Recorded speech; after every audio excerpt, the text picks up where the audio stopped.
শুধু সিঙ্গারা ভরি নিয়ে যে আমার বাগনাকে হত্যা করা হয়েছে এটা আমার পর্যন্ত আসে না।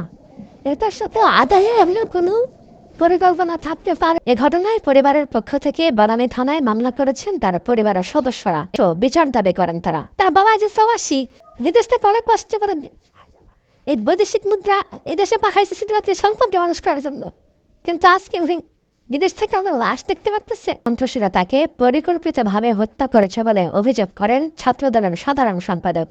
এদিকে পারভেজকে নিজেদের কর্মী দাবি করে রাজধানীতে বিক্ষোভ মিছিল বের করে ছাত্রদল।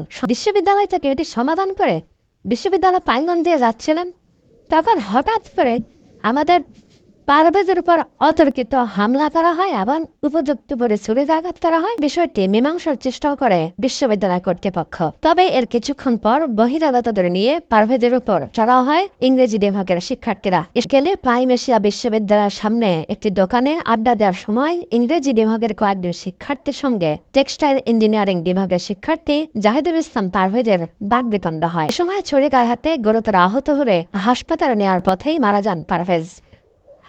আমরা অবশ্যই এই বিশ্ববিদ্যালয়ের প্রশাসনের পক্ষ থেকে এই মামলার জন্য যে ধরনের সহযোগিতা দরকার বিশ্ববিদ্যালয় প্রশাসন অবশ্যই সহযোগিতা ও আসামি গ্রেপ্তারের চেষ্টা অব্যাহত আছে। আমার থানা থেকে 2-3 প্রশাসন গ্রেপ্তারের জন্য মামলা প্রক্রিয়াধীন আছে, আর আমাদের তদন্ত অব্যাহত আছে।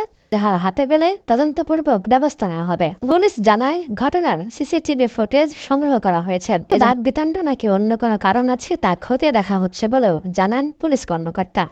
বিশ্ববিদ্যালয়ে এমন ঘটনা অনাকাঙ্ক্ষিত উল্লেখ করে দুঃখ প্রকাশ করেছে বিশ্ববিদ্যালয় কর্তৃপক্ষ।